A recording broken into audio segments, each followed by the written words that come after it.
Halo semuanya, kembali lagi di channel Horror Plamo. Masih bersama saya Sulis dan ini adalah review Blockis Transformers Classic Class Bumblebee. Sebelumnya, saya ucapkan selamat Idul Fitri 1446 Hijriah. Mohon maaf lahir dan batin. Semoga yang baik-baik untuk kita semua.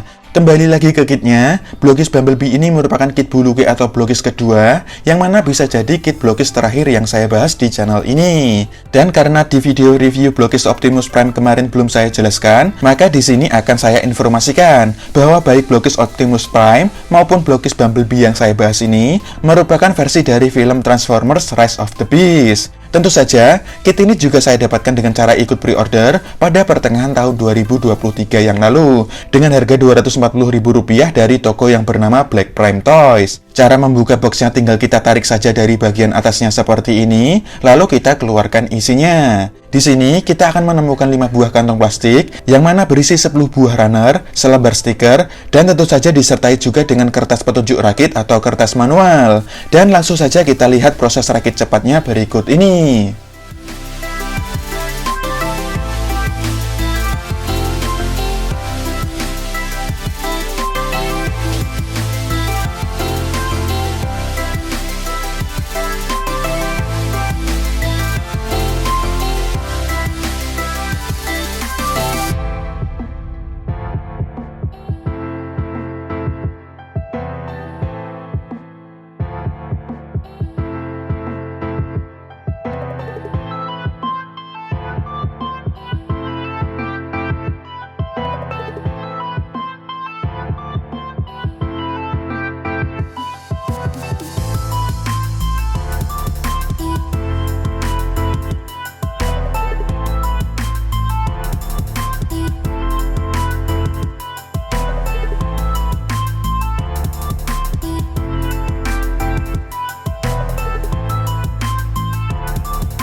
Untuk proses rakitnya sendiri bisa dibilang sangat mudah dan cepat karena memiliki bahan plastik yang cukup empuk. Bahkan kita bisa merakitnya tanpa membutuhkan alat rakit seperti nipper maupun tang potong. Dan hasilnya sendiri pun cukup solid. Menurut saya, kit Blockis Transformers Classic Class Bumblebee ini memiliki desain yang bisa dibilang sangat keren dengan detail-detailnya yang juga sangat cakep. Disertai juga dengan gimmick yang ternyata harus diketuk di bagian kepala dan akan menyalakan lampu LED seperti yang bisa kita lihat di bagian matanya seperti ini. Dan terlihat lebih jelas di bagian belakang kepalanya. Namun entah kenapa, lampu LED-nya ini tidak mau padam meskipun diketuk-ketuk bagian kepalanya. Jika dilihat secara 360 derajat, kit ini memang terlihat cukup keren dan gagah dari sudut pandang manapun. Meskipun memiliki siluet yang terlihat cukup keren, namun kit ini memiliki ukuran yang cukup kecil dengan sebuah senjata di tangannya. Tentu saja, untuk proporsinya juga tidak akurat sebagaimana Blockis Optimus Prime. Blockis Bumblebee ini juga menggunakan konsep deform, membuatnya terkesan agak bantet dan tidak akurat jika dibandingkan dengan proporsi desain aslinya.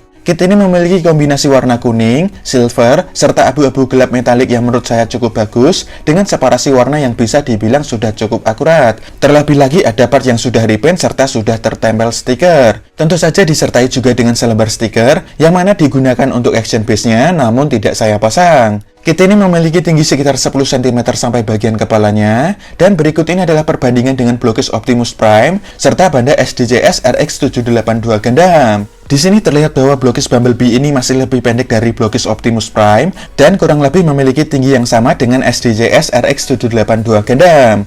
Untuk aksesoris dan senjatanya, yang pertama adalah faction plate atau plat faksi, yang mana bentuknya kecil dan berwarna hitam, dengan logo Autobot di satu sisi, sedangkan sisi satunya merupakan logo Decepticon. Lalu yang kedua adalah tangan alternatif. Selain dua tangan menggenggam yang sudah terpasang, ada juga sepasang tangan terbuka seperti ini. Memiliki detail yang cukup bagus dengan warna abu-abu gelap metalik saja.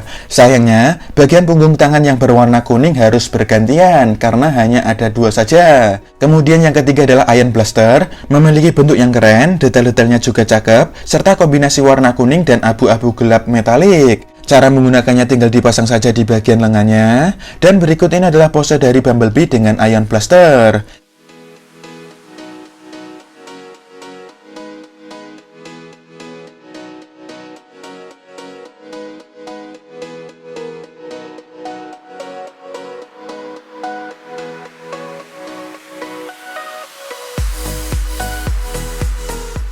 Yang keempat adalah senjata Scourge, terdiri dari dua part untuk Dark Blade, serta armor pengganti untuk Bumblebee. Caranya tinggal pasang armor pengganti seperti ini, lalu pasang bagian bawah Dark Blade, dan yang terakhir tinggal pasang ujung Dark Blade di bagian punggung Bumblebee. Dan setelah terpasang, hasilnya kurang lebih seperti ini. Jika diperhatikan, Dark Blade milik Scourge ini terlihat seperti menembus Bumblebee, yang mana merupakan salah satu scene di filmnya. Sedangkan yang terakhir adalah Action Piece, yang mana terdiri dari dua buah papan yang digabungkan, memiliki warna hitam dengan banyak lubang, disertai dengan dua buah efek berwarna orange yang bisa diputar-putar seperti ini, lalu juga bisa dipindah-pindah kurang lebih seperti berikut ini. Dan cara menggunakannya tinggal colokkan saja ke bagian bawah kakinya. Untuk artikulasinya, kepalanya bisa mengangguk-angguk, lalu bisa miring namun hanya sedikit, serta bisa diputar 360 derajat seperti ini.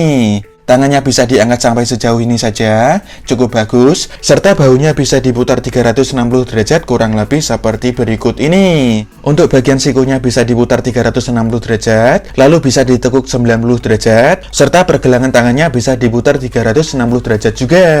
Lalu bagian perutnya bisa diputar 360 derajat kurang lebih seperti ini. Sayap atas di punggung bisa diputar, begitu juga dengan sayap kecil yang ada di bagian bawahnya. Kakinya bisa maju ke depan sejauh ini, lalu ke belakang kurang lebih sama, serta bisa ke samping selebar ini saja. Pahanya bisa diputar-putar sedikit, kemudian lututnya bisa diputar 360 derajat, serta bisa ditekuk 90 derajat. Pergelangan kakinya bisa digerakkan maju mundur, lalu bisa miring kanan kiri, sayangnya tidak bisa diputar 360 derajat. Armor pergelangan kakinya bisa digerakkan naik turun, lalu roda di bagian mata kaki bisa digerakkan cukup bebas, begitu juga dengan bulatan mata kaki di bagian dalamnya seperti ini. Dengan harga pre-order mencapai Rp240.000, tentu saja saya juga akan bilang bahwa kit ini tidak worth it. Meskipun dari segi aksesoris maupun senjata lebih banyak ketimbang Blockish Optimus Prime, namun karena senjatanya hanya ada satu saja, membuat pose-posenya pun jadi terbatas. Namun jika harga pre-order di atas kita abaikan, dan menjadikan harga ready saat ini sebagai acuan, mungkin saya akan bilang bahwa Blockish Bumblebee ini cukup layak untuk dibeli. Selain proses rakitnya yang mudah, cepat, dan tidak perlu menggunakan alat rakit seperti nipper atau tang potong, hasil rakitnya pun bisa dibilang solid. Bahkan memiliki kelebihan seperti beberapa parts yang sudah di-repaint, yakni kedua sayap di bagian punggung, serta stiker detailing yang sudah terpasang di bagian bodi dalamnya. Gimmicknya pun juga bukan hanya lampu LED yang cara menyalakannya dengan cara diketuk di bagian kepala, ada juga gimmick senjata Scourge yang bisa dipasangkan ke bodi Bumblebee, sehingga memberi kesan seperti tertusuk layaknya di film. Kit ini sendiri masih bisa kita temukan di Osam, atau yang dulu kita kenal sebagai KKV, dengan bandrol harga Rp160.000. Meskipun sudah pasti sangat telat, tentu saja saya akan bilang bahwa dengan bandrol harga tersebut, kit ini cukup saya rekomendasikan untuk dibeli maupun dikoleksi, terutama untuk kalian yang tertarik dengan model kit Transformers. Namun, keputusan tetap akan saya kembalikan ke kalian, apakah mau mengoleksinya atau tidak. Dan untuk reviewnya kurang lebih seperti itu saja. Terima kasih sudah menonton, jangan lupa untuk like, subscribe, dan share. Kita akan ketemu lagi di video selanjutnya. Bye-bye!